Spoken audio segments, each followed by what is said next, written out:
اتنا تو وہ بھی جانتا تھا کہ اسے کوئی ایسی بڑی بیماری نہیں ہے، بلکہ سانس کی نالی میں انفیکشن ہونے کی وجہ سے الرجی ہو چکی ہے، جو کہ بہت جلدی ٹھیک بھی ہو جائے گی۔ مگر اس لڑکی کو وہ اب چھوڑنے والا نہیں تھا۔ وہ بھی اپنی جانب سے پورا پکا پلان سوچ کر بیٹھا ہوا تھا۔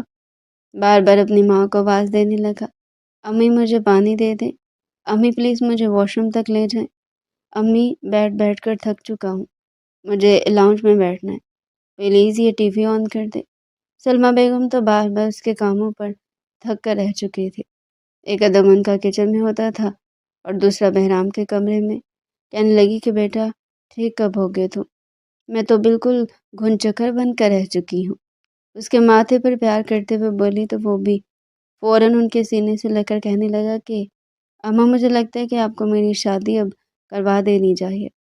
میری بیوی ہوگی تو آپ کو یوں میرے اور گھر کے کام تو نہیں دیکھنا پڑیں گے۔ مجھے بھی یہی لگتا ہے کہ کاش میری ایک بیوی ہوتی، میرے پاس رہتی، رات کو مجھے واش روم جانا ہوتا آپ تو اپنے کمرے میں سو رہی ہوتی ہیں۔ کل رات بھی مجھے پانی پینا تھا، حلق میں جلن ہو رہی تھی، لیکن جگ ہی خالی پڑا ہوا تھا۔ اگر میری ایک عدد بیوی میرے پاس ہوتی تو مجھے یوں پیاس تو نہیں دیکھنا پڑتی۔ یہ سن کر سلمیٰ بیگم بھی سوچ میں پڑ چکی تھی۔ کہنے لگی کہ ہاں بات تو ٹھیک ہی ہے تم نے، لیکن اب تمہاری طبیعت ٹھیک ہوتی تو تمہاری اور مہربانوں کی شادی بھی کروا دیتی۔ یہ سن کر اس کے چہرے پر شیطانی مسکراہٹ آئی تھی، جبکہ لاؤنج میں داخل ہوتی مہربانوں کے کان تو جیسے وہیں پر کھڑے ہو چکے تھے۔ وہ یونیورسٹی سے واپس ابھی ابھی لوٹی تھی اور تائی کے منہ سے الفاظ سن کر ان کی جانب دیکھنے لگی۔ کہنے لگی کیا کہا تائی جان آپ نے ابھی ابھی؟ نازیہ بیگم بھی وہیں آ چکی تھی۔ وہ ان کے سامنے ان دونوں کے شادی کی رخصتی کی بات کرنے لگی تو مہربانوں پیر پٹکتی ہوئی کمرے میں جا چکی تھی۔ بہرام تو چاہتے یہی تھا، اگلے 2 دن میں تو اس نے مہربانوں کی ناک میں دم کر کے رکھ دیا تھا۔ کہنے لگا کہ مجھے شادی کرنی ہے تو بس اسی مہینے میں کرنی ہے، طبیعت بھی میری پہلے سے کافی بہتر ہو رہی ہے، شادی ہوگی، بیوی آئے گی تو میں خود ہی ٹھیک ہو جاؤں گا۔ لیکن مہربانوں تو صاف انکار کر چکی تھی کہ مجھ سے شادی بالکل نہیں کرنے والے۔ پتہ نہیں کون سی جان لیوا بیماری اسے لپٹی ہوئی ہے، کل کو مرور گیا تو مجھے بیوہ کر دے گا۔ جلد بازی میں وہ یہ بول تو چکی تھی، لیکن زناٹے دار تھپڑ اس بار نازیہ بیگم نے اس کے منہ پر جڑ دیا تھا۔ کہنے لگی بکواس کر رہی ہو کیا تم؟ شرم نہیں آتی تمہیں؟ گھر کا اکلوتا بیٹا ہے وہ، اور تم ایسے ایسی بد دعائیں دے رہی ہو۔ تم جانتی ہو نا ہم سب بہرام سے کس قدر محبت کرتے ہیں، اور میں تمہاری زبان کھینچ کر رکھ دوں گی اگر دوبارہ تم نے بہرام کو لے کر اس طرح کے الفاظ کہے تو۔ شکر مناؤ کہ تمہاری 2 گز لمبی زبان کو دیکھنے کے باوجود تمہاری تائی اور تایا کچھ کہہ نہیں رہے اور تمہیں بہو بنانے پر باز ضد ہیں، ورنہ تم جیسی بد زبان کو تو کوئی معصوم شریف لڑکا اپنائے بھی نہ۔ دوبارہ میں نے تمہارے منہ سے یہ الفاظ سنے تو مجھ سے برا کوئی نہیں ہوگا۔ اپنی ماں سے تھپڑ کھا کر وہ واپس بیڈ پر بیٹھ کر رونے لگی تھی۔ پھر اس روز وہ بہرام سے بھی یہی کہنے کے لیے گئی تھی کہ جب تک تمہارے ٹیسٹ کلیئر نہیں ہو جاتے تب تک میں تم سے شادی نہیں کروں گی، لیکن اس سے پہلے بہرام اس کے قریب آیا تھا اور وہ اسے لاک کر کے اپنے کمرے میں چلی آئی تھی، مگر وہ وہاں بھی پہنچ چکا تھا۔ طبیعت اس کی پہلے سے کافی بہتر تھی، لیکن جان بوجھ کر خود کو بیمار ثابت کر کے وہ مہربانوں کو تنگ کر رہا تھا۔ گھر والے اس شام کسی دعوت نامے میں گئے ہوئے تھے اور مہربانوں ایک گھر پر اکیلی تھی۔ اسے واش روم کی دیوار کے ساتھ لگائے اس سے پہلے کہ کوئی حرکت کرتا کمرے کا دروازہ کھلا تھا۔ کمرے کا دروازہ کھلتے ہی سامنے واش روم کے کھلے دروازے سے اندر کا منظر بھی بخوبی دیکھ سکتے تھے۔ سلمیٰ اور نازیہ بیگم دونوں ہی واپس آ چکی تھی، لیکن گھر میں داخل ہوتے مہربانوں کی اور بہرام کی آوازیں سن کر وہ سیدھا مہربانوں کے کمرے کی طرف ہی آئی تھی، اور سامنے کا منظر دیکھ کر دونوں خواتین تو غصے سے لال پیلی ہو چکی تھی۔ چلا کر کہنے لگی کہ یہ کیا چل رہا ہے تم دونوں کے بیچ؟ فوراً ہی مہربانوں نے دھکا دیا تھا اور واش روم کا دروازہ بند کیا تھا۔ بہرام تو ہڑبڑا کر ہی رہ گیا، شرم کے مارے وہاں سے باہر نکلا تھا۔ دونوں عورتوں نے بہرام سے تو کوئی سوال کیا ہی نہیں، لیکن مہربانوں کے سر پر کھڑی تھی۔ نازیہ بیگم اس کا کان ایک بار پھر کھینچ کر کہنے لگی کہ ویسے تو تمہارے منہ سے ہر بار بہرام کے لیے الٹے سیدھے لفظ ہی نکلتے تھے، میں نے بہرام سے شادی نہیں کرنی، یہ نہیں کرنا، وہ نہیں کرنا، اور اب ذرا سا موقع ملتے ہیں تم دونوں کے جذبات جاگ چکے تھے۔ چل کیا رہا ہے واش روم میں تم دونوں کے بیچ؟ سلمیٰ بیگم بھی اسے گھور کر دیکھ رہی تھی کہ ہم تو کتنے مہینوں سے کہہ رہے ہیں کہ بھائی تم دونوں کی رخصتی کر دیتے ہیں، خیر سے گھر کا کاروبار ہے، پڑھائیاں بھی تم لوگوں کی ہوتی رہیں گی، بہرام اپنے باپ کا بزنس بھی سنبھالے گا، اگر شادی کرنی تھی تو بتا دیتے، تمہاری رخصتی کر دیتے، لیکن یہ بغیر رخصتی کے یہ سب کچھ کب سے چل رہا ہے تم دونوں کے بیچ؟ ہمارے سامنے ہر وقت ایک دوسرے کی جان لینے پر تلے رہتے اور اکیلے میں یہ سب کچھ چل رہا ہوتا ہے۔ مہربانوں کا تو سانس ہی تھم چکا تھا، اسے بہرام پر شدید غصہ آیا تھا، وہ تو اس کے بارے میں بتانا چاہتی تھی لیکن خود ہی پھنس چکی تھی، کہنے لگی کہ نہیں ایسی بات نہیں ہے، میں آپ کو ساری حقیقت بتاتی ہوں، لیکن دونوں خواتین کے لیے تو یہ حقیقت ہی سچ بن چکی تھی۔ کہنے لگی کہ مرد حضرات آتے ہیں تو اب ان کے سامنے فیصلہ ہو کر رہے گا۔ رات کو جب دلیر خان اور فاخر خان زادہ گھر میں داخل ہوئے تو دونوں خواتین ان سے کہہ چکی تھی کہ اسی مہینے ان کی رخصتی کی ڈیٹ فکس کر دیں۔ دونوں مرد اصل بات کو سمجھ نہیں پائے تھے، لیکن چونکہ وہ یہ بتا چکی تھی کہ بہرام اور مہربانوں بھی یہی چاہتے تو انہیں بھی پھر اس بات سے کوئی خاص فرق نہیں پڑا تھا۔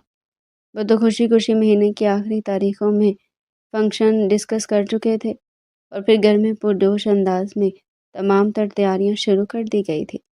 مہربانوں تو رو رو کر اپنا حلیہ ہی بگاڑ چکی تھی، کھانا پینا چھوڑ چکی تھی، جبکہ بہرام اسے چڑھاتا اس کے سامنے کبھی کھانا کھاتا تو کبھی اسے چڑھانے کے لیے اس کے سامنے کھانستا، کہنے لگا فکر مت کرو مائی ڈیئر وائف، گن گن کر چن چن کر بدلے لوں گا، ایسے ایسے بدلے لوں گا کہ تمہارے وجود کا پور درد سے تڑپے گا اور مجھ سے معافی مانگے گا، تمہاری وجہ سے آج تک جو کچھ برداشت کیا نا میں نے، ایک ایک چیز کا بدلہ لوں گا میں تم سے۔ اس کی باتیں سن کر مہربانوں کو اور بھی ڈر لگ رہا تھا، اتنا تو وہ بھی جانتی تھی کہ بہرام جیسے بندے کی آگے وہ زیادہ دیر ٹک بھی نہیں پائے گی۔ شاپنگ کا سلسلہ شروع ہوا تو بہرام اور وہ دونوں ساتھ ہی شاپنگ کے لیے جاتے تھے۔ بہرام نے اس کی ساری شاپنگ اپنی مرضی کی تھی، وہ کچھ بھی نہیں بولی تھی، کہنے لگی کہ جب دلہا میری پسند کا نہیں ہے تو جوڑے بھی مجھے میری مرضی کے نہیں چاہیے۔ بہرام سب کے سامنے اسے چڑھا کر کہنے لگا دلہن بھی تو میری پسند کی نہیں ہے، لیکن یار شادی تو زندگی میں ایک ہی بار ہوتی ہے نا، تمہاری اور میری بھی تو کم از کم یہ سوچ کر ہی دل کو دلاسا دے رہا ہوں کہ کپڑے تو برانڈیڈ اور پسند کے ہی دلا رہے ہیں، گھر والے بیوی نہ صحیح، وہ بھی اس پر طنز کے نشتر چلاتا ہنس کر آگے بڑھ چکا تھا۔ سوچ تو وہ بھی چکی تھی کہ اتنی آسانی سے بہرام کو خود سے جیتنے نہیں دے گی۔ وہ وقت بھی آیا جب مہندی کا فنکشن تھا، دونوں کو ایک ساتھ بٹھایا گیا تھا اور رسمیں کی جا رہی تھی۔ بہرام کافی خوش لگ رہا تھا، لیکن مہربانوں کے چہرے پر کوئی خوشی نہیں تھی۔ فنکشن جیسے ہی ختم ہوا تو بغیر کچھ کھائے پیے وہ اپنے کمرے میں چلی آئی تھی اور بھوکی سو چکی تھی۔ اگلے روز اس کی رخصتی تھی، رخصتی کا فنکشن ہال میں رکھا گیا تھا، وہ دلہن بن کر ہی بے حد خوبصورت لگ رہی تھی، لیکن ابھی بھی چہرے سے مسکراہٹ غائب تھی۔ بہرام نے جب دلہن بنی ہوئی مہربانوں کو دیکھا تو جیسے وہ تو کھو چکا تھا، اس کے حسن پر فدا ہوتا چلا جا رہا تھا، وہ جو اسے اتنے قریب سے تنگ کرتا رہا تھا، اسے اب خود پر ہی غصہ آنے لگا کہ اس نے اپنی اتنی پیاری سی بیوی کو کیوں اتنا ستایا۔ کچھ دیر بعد ایک مہمانوں کو الوداع کہہ کر سبھی واپس گھر آ چکے تھے اور سلمیٰ بیگم اپنی بیٹی جیسی بہو کو بہرام کے کمرے میں چھوڑ کر جا چکی تھی۔ دلہن بنی بیڈ پر بیٹھی تھی، لیکن آنکھوں سے آنسو بھی گرنے لگے تھے، کیونکہ یونیورسٹی سے آنے والی اس کی سہیلیاں اور کلاس فیلوز اس کے پاس بیٹھی تھی۔ تبھی ایک لڑکی نے کلس کر اسے یہ کہہ دیا تھا کہ تمہاری ہمت ہے جو اسے وائرل لڑکے کے ساتھ شادی کرنی ہو، قسم سے اگر تمہاری جگہ میں ہوتی نا تو بہرام جیسے لڑکے کی طرف مڑ کر بھی نہ دیکھتی۔ ارے اس کا کیا بھروسہ، کیا کچھ کرتا پھر رہا، یہ تو صرف ایک ویڈیو تھی جو وائرل ہوئی ہے، لیکن اگر اس کے یہ تعلقات لڑکیوں کے ساتھ بھی ہوئے تو مجھے تو یہی ڈر ہے مہربانوں کہ کہیں تمہارے گھر والے غلط فیصلہ کر کے تمہاری زندگی خراب نہ کر دیں۔ وہ تو پہلے یہ سوچ سوچ کر شرمندگی سے محسوس کر رہی تھی کہ بہرام کی وجہ سے اسے کوئی اس طرح کی باتیں نہ کرے، لیکن وہی ہوا تھا جس کا ڈر تھا۔ وہ کمرے میں دلہن بنی بیٹھی تھی جب بہرام کمرے میں داخل ہوا۔ وہ سب کچھ بھول بھال کر مہربانوں کے ساتھ زندگی کی نئی شروعات کرنا چاہتا تھا۔ اسے مزید تنگ بھی کرنا چاہتا تھا، لیکن جیسے وہ کمرے میں داخل ہوا، غصے سے مہربانوں نے اپنی کلائی میں پہنی ہوئی سرخ چوڑیوں کو اتار کر فرش پر پھینکنا شروع کر دیا۔ غصے سے پہلے اس نے اپنی چوڑیاں توڑی تھی، پھر ایک جھٹکے سے اپنا دوپٹہ اپنے بالوں سے کھینچا تھا، جو اس کے بالوں میں لگی پنز کو بھی اتارتا چلا گیا اور اس کے بال بکھر چکے تھے۔ وہ دوپٹے کو بھی ایک طرف پھینکتی بیڈ سے اٹھ کر کھڑی ہوئی تھی۔ بہرام نے تو اسے یہ سب کچھ کرتے دیکھا تو وہ بھی آگ بگولا ہو گیا۔ کہنے لگا، پاگل ہو گئے ہو کیا؟ کسی چڑیل کا سایہ آ گیا تمہارے اندر؟ یہ کیسی حرکتیں کر رہی ہو؟ باہر ابھی تک گھر میں مہمان موجود ہیں اور یہ کیا ڈرامہ لگا رکھا ہے تم نے؟ مگر وہ تو آگے بڑھ کر بہرام کو کالر سے پکڑ چکی تھی۔ کہنے لگی، شٹ اپ، زبان بند رکھو اپنی۔ تمہاری وجہ سے میری زندگی برباد ہوگی۔ میں کبھی بھی تم جیسے لڑکے سے شادی کرنا ہی نہیں چاہتی تھی، جس کا کردار ایسا اور سارے بازار جو لڑکا برباد ہو چکا۔ شرم نہیں آئی تمہیں ایسے غلط کام کرتے ہوئے؟ میں نے تو آج تک کسی لڑکے کو آنکھ اٹھا کر نہیں دیکھا۔ میں بالکل پاک دامن ہوں، با کردار ہوں، اور کیا تمہیں میرے نصیب میں لکھے گئے تھے؟ صرف اور صرف اپنے ماں باپ کے لیے اور تمہارے ماں باپ کے لیے میں نے یہ شادی کی ہے۔ شاید ہی مجھے زندگی میں اتنی ذلت محسوس ہوئی ہو جتنا تم سے شادی کر کے ہوئی ہے۔ یہ مت سمجھنا کہ میں اپنا آپ تمہیں سونپ دوں گی۔ میں تمہیں اپنا شوہر مانتی ہی نہیں ہوں۔ بہرام خان زادہ، سنا تم نے؟ بہرام کو اس کے منہ سے اس طرح کے الفاظ سننے کی امید نہیں تھی۔ اس کے دل میں جو محبت مہربانوں کے لیے امڑ کر آئی تھی فوراً جھاگ کی طرح بیٹھ گئی۔ اس کے دونوں ہاتھوں کو پکڑ کر اپنے کالر سے ہٹا چکا تھا اور غصے سے جھٹک کر کہنے لگا، میں ابھی تک صرف اور صرف تمہارے بچپنے اور نادانی کو سوچ کر تمہاری باتیں برداشت کرتا رہا۔ مجھے لگا تھا آج ہماری زندگی کی نئی شروعات ہے تو ہم اسے نئے سرے سے شروع کریں گے، لیکن تمہارے من میں تو میرے لیے اس قدر زہر بھرا ہوا کہ اگر مجھے پتا ہوتا کہ تم سچ میں میرے لیے یہ سوچتی ہو تو میں کبھی بھی تم سے شادی نہ کرتا۔ اور خبردار، جو کسی بھی طرح کا گندا الزام لگانے کی کوشش کی تم نے تو میں تمہارے لیے مرا نہیں جا رہا جو تمہیں پانے کے لیے تمہیں صفائیاں دیتا رہوں گا۔ تم نے مجھے جیسے سمجھنا ہے نا سمجھو، مجھے ٹکے کی بھی پرواہ نہیں ہے۔ دفع ہو میرے کمرے سے، میں تمہیں اپنے کمرے میں بھی برداشت نہیں کر سکتا۔ نکل جاؤ میرے کمرے سے۔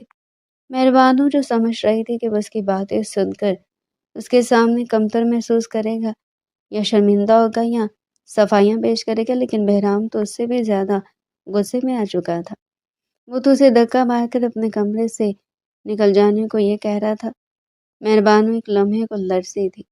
بیساختوں سے اپنی ماں کے الفاظ یاد آنے لگے جو آج صبح اس کی ماں نے ہاتھ جوڑ کر کہے تھے کہ بے شک ہم ایک گھر میں رہتے ہیں، تمہارے تایا اور تمہارے باپ کے آپس میں اچھے تعلقات ہیں، دونوں بھائی ایک دوسرے پر جان چھڑکتے ہیں، اور میں اور سلمہ بہن دونوں کبھی بھی جٹھانی دیورانی بن کر نہیں رہی بلکہ بہنوں کی طرح رہی ہے، لیکن اب یہ رشتے تم دونوں کے ہاتھ میں ہے۔ بہرام تو لڑکا ہے اور لڑکوں سے زیادہ دباؤ اور رشتہ نبھانے کی ڈیمانڈ بھی نہیں کی جاتی، لیکن تم لڑکی ہو اور اب اس پورے گھر کا سکون تمہارے ہاتھ میں ہے۔ اگر بہرام تم سے کچھ اونچی آواز میں بول بھی دے تو تم محبت سے اس کی بات کو سمجھنا اور سمجھانا، دونوں محبت سے رہنا، بالکل ویسے ہی جیسے میں اور تمہارے باپ اور تمہاری تائی اور تایا جان رہتے ہیں۔ اور اسے ایسی نصیحتیں کر کے بہرام کے ساتھ رخصت کر چکی تھی، اور اب جو کچھ وہ جلد بازی میں بول چکی تھی وہ چپ سی ہو چکی تھی۔ بہرام تو اس سے پہلے اپنے کپڑے چینج کر کے باہر آیا تھا، ابھی بھی اسے یوں کھڑا دیکھ کر غصے سے پھولوں کی بنی ہوئی سیج کو اتار کر ایک طرف پھینکنے لگا۔ پورے کمرے میں موجود ڈیکوریشن کو اس نے اتار کر فرش پر پٹکا تھا، پھر کہنے لگا، ابھی تک یہاں پر کھڑی کیا تماشا دیکھ رہی ہو؟ نکلو میرے کمرے سے۔ لیکن اسے چپ لگ چکی تھی۔ کہنے لگی کہ گھر میں مہمان اور امی نے کہا تھا اب اسی کمرے میں رہنا ہے، اگر میں باہر نکلی تو ایک بار پھر سے ہماری انسلٹ ہوگی، میں کمرے سے باہر نہیں جا سکتی۔ اس کی ٹون ایک دم سے بدل چکی تھی اور بہرام یہ دیکھ کر چہرہ پھیر چکا تھا اور مہربانو صوفے پر ہی وہ رات گزار گئی تھی۔ اگلے روز ان کا ولیمہ تھا۔ سبھی خوش تھے لیکن زبردستی دونوں کے چہرے پر مسکراہٹ تھی۔ بہرام نے تو شادی کے فوراً بعد اپنے باپ اور چچا کے ساتھ فیکٹری میں کام سمجھنا اور ہاتھ بٹانا شروع کر دیا تھا، جبکہ مہربانو بھی کچن میں پہلے سے زیادہ ذمہ داریاں سنبھالنے لگی تھی اور کاموں میں بھی دلچسپی لینے لگی تھی۔ بہرام اس کی شادی کو 15-20 دن گزر چکے تھے، لیکن بہرام نے دوبارہ اس سے بات کرنے کی کوشش بھی نہیں کی تھی۔ بار بار تائی اور اس کی ماں سے سوال کرتی تھی کہ تم دونوں کے بیچ سب کچھ ٹھیک ہے نا؟ پہلے تو پھر چلو تم دونوں کے بیچ کوئی نوک جھونک ہوتی رہتی تھی لیکن گھر میں رونق لگائے رکھتے تھے، لیکن شادی کے بعد تو تم دونوں بالکل چپ ہی لگ چکی ہو اور وہ کچھ جواب ہی نہ دے پاتی۔ ایک بار جب بہرام سے پوچھا گیا تو وہ تو صاف الفاظ میں کہہ چکا تھا کہ جو بھی پوچھنا آپ مہربانوں سے پوچھے، کیونکہ میں تو سچے دل سے اس کے ساتھ زندگی میں آگے بڑھا تھا، لیکن اس نے شاید مجھے اپنا شوہر سمجھا ہی نہیں، گلی کا کتا سمجھ رکھا ہے جسے جب چاہے رفع دفع کر دیا۔ یہ الفاظ سن کر مہربانوں کے دل میں چبھن ہوئی تھی اور اس کے بعد نازیہ بیگم نے اسے وہ لیکچر دیے تھے کہ اس کا سر درد کرنے لگ گیا تھا۔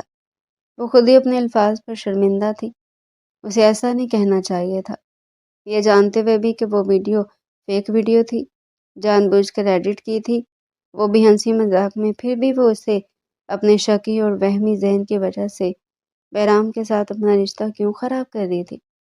اس شام جب بہرام سب کے ساتھ واپس آیا تو اس کے آنے سے پہلے اس نے کامدار سا جوڑا پہنا تھا، بالوں کو کھولا تھا اور ہلکا پھلکا میک اپ بھی کیا تھا کہ بہرام اسے ایک نظر دے کر اس کی تعریف کرے، لیکن بہرام نے اس کی طرف ایک نظر دیکھنا بھی گوارا نہیں کیا تھا۔ اس کے لیے اپنے ہاتھوں سے کھانا بنانے لگی تھی، کافی بھی بنا کر لائی تھی کہ بہرام کو اس کے ہاتھ کی کافی بہت پسند تھی، لیکن بہرام نے تو پینے سے انکار کر دیا تھا کہ مجھے چاہیے ہوگی تو میں خود بنوا لوں گا۔ مہربانوں سے مزید یہ سب کچھ برداشت نہیں ہوا تھا۔ وہ دو ٹوک لہجے میں کہنے لگی کہ بس کر دے بہرام، بیوی ہوں میں آپ کی، کیوں کر رہے ہیں آپ میرے ساتھ ایسا؟ وہ جو لیپ ٹاپ پر کچھ کر رہا تھا لیپ ٹاپ کو ایک طرف رکھ کر کہنے لگا، اچھا اب یاد آ گیا کہ بیوی ہو تم میری؟ اس وقت کیا یاد نہیں آیا تھا جب تمہیں دلہن بنا دیکھ کر میں تمہارے ساتھ اپنے جذبات کا اظہار کرنے کے لیے مرے جا رہا تھا، تمہیں اپنا سمجھ کر ہی تمہیں تنگ کر رہا تھا، لیکن تم نے کیسے مجھے ذلیل کیا تھا؟ کیا مرد کے اندر کوئی انانی ہوتی جو تم نے یہ سمجھ لیا تھا کہ تم مجھے روندتی رہوگی اور میں پھر بھی تمہارے پیچھے پیچھے آؤں گا؟ مہربانوں کی آنکھوں میں آنسو آ چکے تھے، وہ اسے معافی مانگنے لگی، کہنے لگی کہ مجھے معاف کر دے، بس غصے اور نادانی میں یہ سب کچھ کر گئی، لیکن میں معافی مانگتی ہوں، آپ سے میں دوبارہ ایسا کچھ نہیں کروں گی، پلیز میرے ساتھ اپنا رویہ ٹھیک کر لیں، میں آپ کے ساتھ زندگی میں آگے بڑھنا چاہتی ہوں، آپ کے ساتھ خوش رہنا چاہتی ہوں، آخر کب تک ایسا چلتا رہے گا؟ لیکن بہرام خاموش تھا، کہنے لگا مجھے تو گندی بیماری ہے نا، کتنی شرم کی بات ہے کہ میری بیوی میرے بارے میں ایسا سوچتی ہے کہ میں ایسے گندے کردار کا مالک ہوں اور مجھے ایڈز جیسی گندی بیماری ہے۔ مہربانو فوراً آگے بڑھ کر اسے کندھوں سے تھام چکی تھی، کہنے لگی کہ نہیں پلیز، وہ سب کچھ تو بس آپ کے ساتھ غصے اور چڑچڑے پن میں ایسا کرتی تھی، پتہ نہیں کیوں میرا دماغ اتنا خراب ہو گیا تھا، اب ایسے بالکل بھی نہیں ہے، پلیز آپ جو کہیں گے میں وہ کروں گی، آپ کی ہر بات مانوں گی، لیکن مجھ سے مزید ناراض مت رہیں۔ بہرام نے جب اسے یوں اپنی منتیں ترلے کرتے ہوئے دیکھا تو اسے اچھا نہیں لگا تھا، یہ لڑکی اسے ہمیشہ اپنے سامنے اکڑی ہوئی اور چڑتی ہوئی اچھی لگتی تھی، وہ اسے یوں اپنے سامنے جھکانا نہیں چاہتا تھا، فوراً ہی پگھل چکا تھا، کہنے لگا کہ ٹھیک ہے، لیکن اگر دوبارہ تم نے کبھی مجھے کسی بھی بات سے روکا ٹوکا جو من میں آ گیا، مجھ سے برا کوئی نہیں ہوگا، تمہارے لیے سمجھی؟ تو وہ ہاں میں سر ہلا چکی تھی، بالکل کسی معصوم بچے کی طرح، اور پھر بہرام اور وہ دونوں بیٹھ کر باتیں کرتے تھے۔ جیسے ہی کمرے کی لائٹ آف کرنے لگی تو کہنے لگا ایسے کیسے مان لوں کہ تم سچ میں بدل گئی ہو؟ جب تک تم مجھے میرا حق نہیں دو گی مجھے یقین نہیں آئے گا کہ تم سچ میں میرے ساتھ زندگی کی نئی شروعات کرنا چاہتی ہو۔ مہربانو شرما چکی تھی اور وہ اسے اپنی باہوں میں بھر چکا تھا، آنکھوں ہی آنکھوں میں وہ اسے اپنے وجود پر دسترس لینے کی اجازت دے چکی تھی، اور وہ بڑی محبت اور اپنائیت کے ساتھ اس کے وجود پر اپنا لمس چھوڑنے لگا تھا۔ وہ رات مہربانوں کی زندگی کی یادگار رات بن چکی تھی۔ اگلی صبح جب وہ اٹھی تو شرمائی شرمائی سی تھی۔ اس کے چہرے پر موجود نکھار دیکھ کر دونوں خواتین بھی سمجھ چکی تھی کہ بچوں کی زندگی اب بہتری کی طرف لوٹ رہی ہے۔ دونوں خواتین ایک گہری سانس خارج کر کے چہرے پر مسکراہٹ لائی تھی۔ بہرام اور مہربانوں کے وہی نوک جھونک شرارتیں پھر سے شروع ہو چکی تھی، اور خانزادہ حویلی میں ایک بار پھر سے وہی رونق جاگ اٹھی تھی۔ سلمیٰ بیگم تو دونوں کی حرکتیں دیکھ کر سر پکڑ کر رہ جاتی کہ نمونو تم دونوں کے بچے دنیا میں آنے کا وقت ہو چکا اور تم دونوں خود ہی بچوں کی طرح لڑتے رہتے ہو، اور اس عقل سے پیدل مہربانوں کو کوئی سمجھائے اس کا چوتھا مہینہ چل رہا ہے، سیڑھیوں سے ہی اچھلتی کودتی پھرتی ہے جیسے اسے کچھ پرواہ ہی نہ ہو۔ بہرام اپنی ماں کی بات سن کر کہنے لگا، اوف اوئے اماں، کچھ نہیں ہوتا، جس طرح یہ کودتی ہے نا، مجھے تو لگتا ہے میرا آنے والا بیٹا یا بیٹی اسے بھی 2 ہاتھ آگے کا نکلے گا۔ سلمیٰ بیگم تو بس چپل اٹھا کر اسے مارنے کے لیے ہوا میں اچھال چکی تھی، اور وہ ہنس کر مہربانوں کو گورا گود میں اٹھائے اپنے کمرے کی طرف جا چکا تھا۔ نازیہ بیگم تو شرم کے مارے کہنے لگی کہ بے شرم کہیں کے، جیسے ان دونوں کی حرکتیں ہیں نا، ان دونوں کو تو الگ گھر میں ہی رہنا چاہیے، کسی دن دونوں ہی مجھ سے مار کھائیں گے۔ یہ کہہ کر وہ مسکراتے ہوئے کچن میں جا چکی تھی۔ تو ڈیئر پیارے ناظرین، یہ تھا آج کا ہمارا انٹرسٹنگ سا ناول۔ مزید اگر آپ ایسے ہی ناول ہمارے چینل پر ڈیلی سننا چاہتے ہیں تو چینل کو سبسکرائب کریں، ویڈیو کو لائک کریں اور کمنٹ سیکشن میں اپنی رائے لازمی دیں۔